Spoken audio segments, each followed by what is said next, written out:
সম্মানিত দর্শক, আসসালামু আলাইকুম। বাংলার তথ্য নির্ভর সর্বশেষ খবরাখবরে যুক্ত হওয়ার জন্য আপনাকে অসংখ্য ধন্যবাদ। জানিয়ে দিচ্ছি আমাদের হাতে থাকা সর্বশেষ আপডেটগুলো।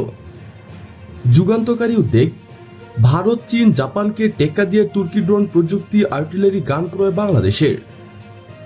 ভারত চীন ও জাপানের পর এবার তুরস্কের সাথে স্টাডিজ সম্পর্কের প্রস্তাব করেছে বাংলাদেশ।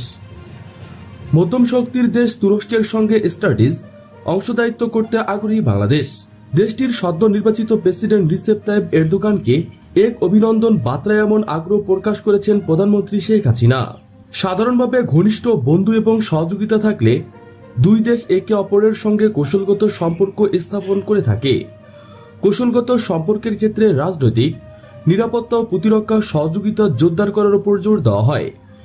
এ বিষয়ে সাবেক পররাষ্ট্র সচিব মোহাম্মদ তৌহিদ হোসেন বলেন, তুরস্কের সঙ্গে বাংলাদেশের ঘনিষ্ঠ সম্পর্ক থাকা দরকার। বাংলাদেশ একটি উদীয়মান দেশ এবং তুরস্ক একটি মধ্যমানের শক্তি। তুরস্কের প্রতিরক্ষা উৎপাদন ব্যবস্থা ন্যাটোর মানসম্পন্ন এবং এক্ষেত্রে সহযোগিতার সুযোগ আছে বলে তিনি মনে করেন।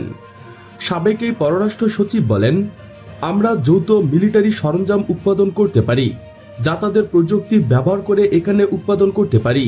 তুরস্কের ড্রোন প্রযুক্তি অত্যন্ত ভালো এবং উদ্বেগ না হলে 5 বছরের মধ্যে এখানে উন্নতমানের ড্রোন উৎপাদন সম্ভব, কারণ এখানকার যুব প্রকৌশলীর সংখ্যা অনেক বেশি।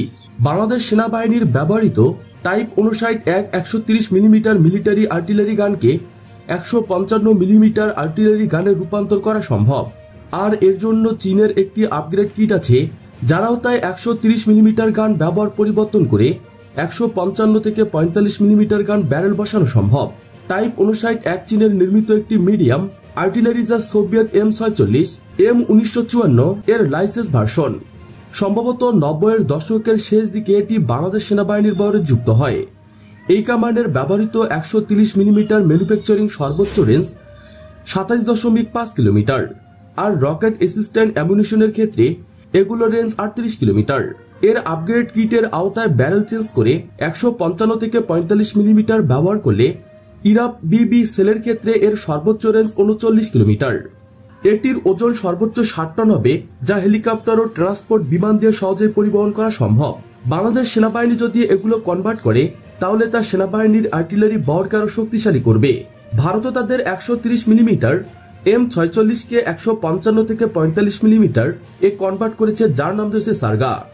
বাংলাদেশ সেনাবাহিনীর বহরে 60+ ইউনিট টাইপ 139 আর্টিলারি রয়েছে। প্রিয় দর্শক, আজকে পর্যন্তই। শুরু থেকে শেষ পর্যন্ত চেষ্টা করছি বাংলার সামরিক অর্থনৈতিক সঠিক তথ্য উপস্থাপন করতে। কোথাও কোনো তথ্য কিংবা আপনার পরামর্শ থেকে থাকলে তা কমেন্ট করে জানাতে পারেন। নিশ্চয়ই আবার দেখা হবে নতুন কোনো বিষয় নিয়ে। ততক্ষণ পর্যন্ত ভালো থাকুন, সুস্থ থাকুন। Thanks for watching my video. আল্লাহ হাফেজ।